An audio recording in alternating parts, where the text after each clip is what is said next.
Vamos lá, pessoal, respondendo agora a primeira questão da nossa lista, né?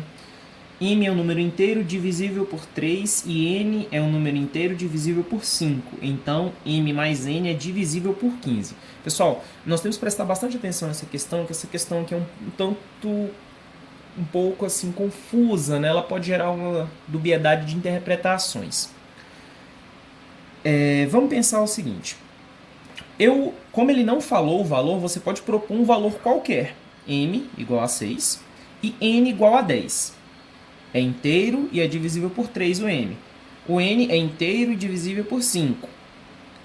A soma é divisível por 15. Pessoal, ele colocou a situação sendo como uma soma aqui, né? Só que você percebeu que ele não colocou uma delimitação, por exemplo. Quando ele fala ser divisível, dá uma divisão, subentende-se dar uma divisão exata, né? Mas essa questão assim tem um pequeno erro de português nela, né? Nós poderíamos ter delimitado mais o campo que ele estaria falando essa situação. O gabarito oficial torna essa questão uma questão falsa, mas seria interessante que essa questão tivesse delimitando os campos, né? Por exemplo, dentro dos campos naturais, dentro do campo dos números inteiros. Como ele não delimitou, dava para a gente interpretar que isso aí era dentro do campo dos números reais, né? E se é dentro dos números reais, existem.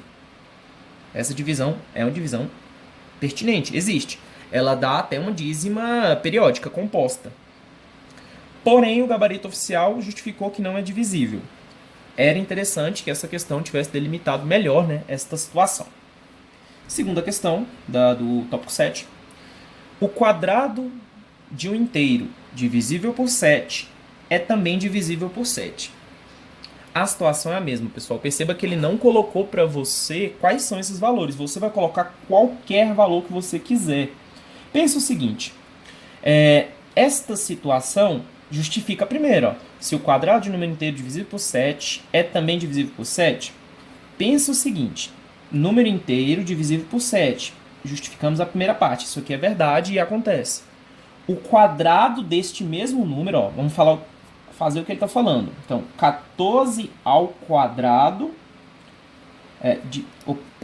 14, perdão, aqui 14 quadrado dividido por 7, né? Vamos ver se isso é verdade. Primeira coisa, pessoal, você pode fazer o seguinte, pode fazer o processo normal, dando 196 dividido por 7? Pode, mas você pode fatorar esse termo. 14, na verdade, é 7 vezes 2, isso tudo ao quadrado, sobre 7. Quando nós temos essa situação acontecendo aqui, nós podemos pegar elemento por elemento, né? Então, 7 ao quadrado vezes 2 ao quadrado, dividido por 7. Como esse elemento aqui, o numerador da fração, está em processo de produto, nós podemos pegar o seguinte, ó. Você está percebendo que esse 7 aqui e esse 7 aqui tem bases iguais. Quando nós temos bases iguais na divisão, conserva-se a base e subtrai o expoente. Lembrando que nós temos um 1 aqui, correto? 7. Ó, próximo passo. E ficaria o seguinte. 7 conserva a base. 2 menos 1 vezes 2 ao quadrado. Isso é igual. 2 menos 1, 1. Então, 7 vezes 2 ao quadrado, 4, 28. Então, é verdadeiro. É um item verdadeiro. Justificou a primeira fase. Um número inteiro divisível por 7. O quadrado deste número inteiro divisível por 7 também será divisível por 7. Situação correta e verdadeira. A terceira questão coloca o seguinte. Se o resto da divisão de um número inteiro, n, por 3 é ímpar, então n é ímpar. Lembrando que todas as vezes, né, igual essa situação que ele colocou pra gente, ele está afirmando que isso ocorre. Sempre quando ele afirmar uma situação, o seu processo será tentar negar a situação apresentada. Ok. Pensa o seguinte, nós precisamos então tentar imaginar uma situação onde isso se torne falho. Pensa o seguinte, ó, eu vou pegar então 28 e vou dividir por 3. Vamos ver se justifica, porque tem que dar resto 1. 28 dividido por 3, vou pegar 9 aqui que dá 27. e isso sobrou 1. Aqui, um número inteiro divisível por 3, que deu o resto 1.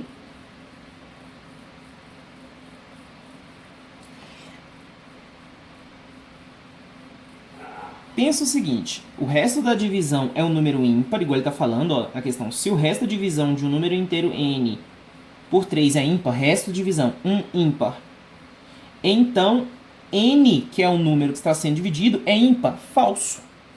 Lembrando sempre, todas as vezes que ele quiser justificar uma situação como sendo totalmente verdadeira, você tenta negar. Se ele falar que, se ele nega a situação, você tenta afirmá-la, correto? Item 4. Se x e y são números reais positivos, então existe um número natural n tal que n seja maior do que x por y. Ele está falando isso aqui, ó. Ele quer que isso aqui aconteça. Um número n y por x. Perceba que essa situação é muito fácil, né? Essa é muito tranquila. Pensa o seguinte. Substitua valores. Por exemplo, coloque aqui 10 como sendo um n. Vamos ver se isso é verdade. 10. 2 por 1.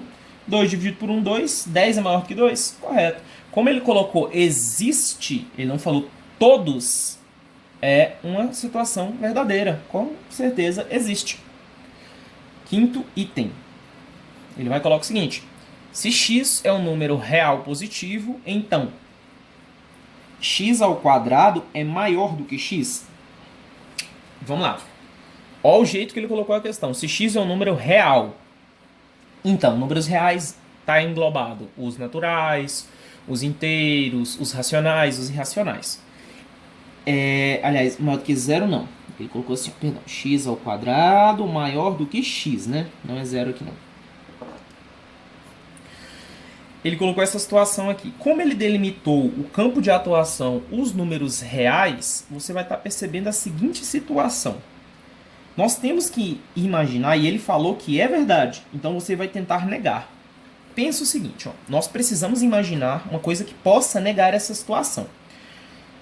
Pensa o seguinte, se você admitir x sendo 1 meio, 1 dividido por 2, é verdade porque 1 meio é um número real. Vamos ver se essa justificativa se torna verdadeira. 1 meio elevado ao quadrado é maior do que o próprio 1 meio. Nós sabemos que quando nós temos uma fração elevado a um expoente, nós temos que elevar tanto o seu numerador quanto o seu denominador. 1 ao quadrado, 1. 2 ao quadrado, 4. 1 quarto é maior que 1 meio? Item falso. Falso. Sexto item. O produto de dois números irracionais distintos é um número irracional. Essa é muito fácil, né? Já está até bem de praxe essa questão. Ó. Vamos utilizar essa saída aqui. Raiz de 8 vezes raiz de 2. Raiz de 16, que é 4. E isso aqui não é um número irracional. É uma questão falsa. Vamos lá, pessoal, respondendo agora a oitava questão da nossa lista, uma questão da FUVEST, né? É uma prova bem mais técnica, bem mais profunda. A gente tem que prestar bastante atenção nesses itens. Vamos lá. O item A, ele coloca o seguinte pra gente. Qualquer que sejam os valores, os números reais positivos, A e B, é verdadeiro que... Ele fala que isso aqui é verdadeiro, ó. Raiz de A mais B é igual a raiz de A mais a raiz de B. Ele fala que isso aqui é verdadeiro. Isso aqui, de fato, é falso, né? Nós podemos facilmente justificar essa situação. Por exemplo, ó, pense o seguinte. Pense em A sendo 3 e B sendo 2, por exemplo, já que ele falou que era qualquer número real. Isso seria, ele está aí afirmando que isso aqui teria o mesmo peso disso, né? Raiz de 2. Só que se você pegar a sua calculadora e fizer este mesmo processo, você vai perceber que raiz de 5, que é o valor inicial, é distinto da soma de raiz de 2 por raiz de 3. Item falso, correto? Segundo item, o item B, ele infere a seguinte situação. quaisquer que sejam os números reais, a e b, tais que... Aí deu uma equação. A ao quadrado menos b ao quadrado é igual a zero. Ele infere, né, que a é necessariamente igual a b em todos os casos, porque ele fala para qualquer valor. Mesma coisa, se ele infere uma situação verdadeira, você vai tentar negativar essa situação, né? Achar um ponto onde isso não é verdade. Nós podemos pensar o seguinte, ó. É fato, né? Se nós pegarmos esse menos b e passar para o outro lado, com a operação inversa, ficaria a ao quadrado. Pegando o menos b e passando para o outro lado, tá negativo, vai passar positivo, igual a b ao quadrado. De fato, isso aqui daria a igual a b. Então, existem uma infinidade de valores nos quais isso aqui se torna verdadeiro. Porém, como o nosso foco é tentar observar onde isso não seja igual e encaixe nessa equação, eu vou pegar a e falar que ele é igual a 1 e vou pegar o b e falar que ele é menos 1. Eu não estou burlando as regras apresentadas pela questão, porque ele falou qualquer número real e distinto. Agora, se a gente pegar esses mesmos valores e substituir na equação dada, então vai ficar 1 ao quadrado menos da fórmula menos 1 ao quadrado, isso igual a zero. Perceba que 1 ao quadrado dá 1, né? 1 ao quadrado deu 1, menos da fórmula, menos 1 ao quadrado dá 1, igual a zero. Perceba que quando você substituiu a igual a 1 e b igual a menos 1, você conseguiu perceber que números distintos, a e b são valores distintos, satisfazem essa equação. Então, não é verdadeiro que a é sempre igual a b. Também é um item falso. Item C. Qualquer que seja o número real a, é verdadeiro que a ao quadrado é igual a a. Pessoal, essa aqui não tem como a gente negar, né? É uma situação verdadeira. Qualquer número que você conseguir substituir aqui dentro dos campos dos números reais, como a questão delimitou, de fato vai acontecer isso aqui, né? Que esse índice 2 aqui do quadrado vai cortar com esse cara aqui, né? Então, esse é um item verdadeiro. Item D. Quaisquer que sejam os números reais a e b não nulos, então você não pode admitir que a e b sejam nulos, e ele coloca o seguinte, a tem que ser menor do que b, né? É verdadeiro que, para quaisquer, 1 sobre b será menor do que 1 sobre a. Vamos pensar. Pensa o seguinte, ele delimitou, né, para quaisquer números reais. Então, primeiro, veja esta situação aqui, ó. Pensa o seguinte, se você admitir a como sendo 1/4 e b como sendo 1/2, você justifica a primeira situação, ó. A é menor do que b, porque 1/4 é menor do que 1/2. Só que se você substituir aqui dentro dessa estrutura, perceba o seguinte, ó. Vai ficar 1 sobre 1/4 é menor do que 1 sobre 1/2. Vou dar aqui. 1 sobre 1/2. Divisão de fração, conserva a primeira e multiplica pelo inverso da segunda. Isso aqui vai ficar 1 por 1 vezes 4 por 1, menor do que 1 por 1 vezes 2 por 1. 1 no denominador, 4 no numerador. 4 é menor do que 2? Item falso. Ó. Item falso. A terceira situação, E, é também uma situação técnica, né?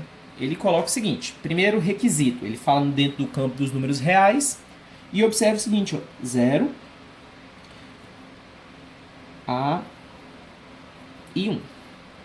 Então, A tem que ser maior do que 0 e menor do que 1. Então, ele é um decimal, menor do que 0, maior do que 1. Ele fala o seguinte, ó, para qualquer que seja o número real, A ao quadrado será sempre menor do que a raiz desse próprio valor A. Pessoal, pensa o seguinte, ó, vamos prestar bastante atenção nesse ponto, por quê? Quando você observar esse valor aqui, ó, e ele tem que necessariamente estar entre 0 e 1, sempre pense o seguinte, todas as vezes que você multiplica um número, eleva um número decimal ao quadrado, ele de fato diminui, ele não aumenta. Então, o produto entre dois decimais torna o número menor. Aqui, por exemplo, você pode estar pensando o seguinte, ó, 0,25 ao quadrado dá 0,0625, então o número diminuiu. E 0,25, a raiz dele volta para 0,5. Então, consequentemente, para qualquer número real que você consiga substituir dentro dessa estrutura, é verdadeiro que a ao quadrado é sempre menor do que a raiz desse mesmo termo. Item verdadeiro.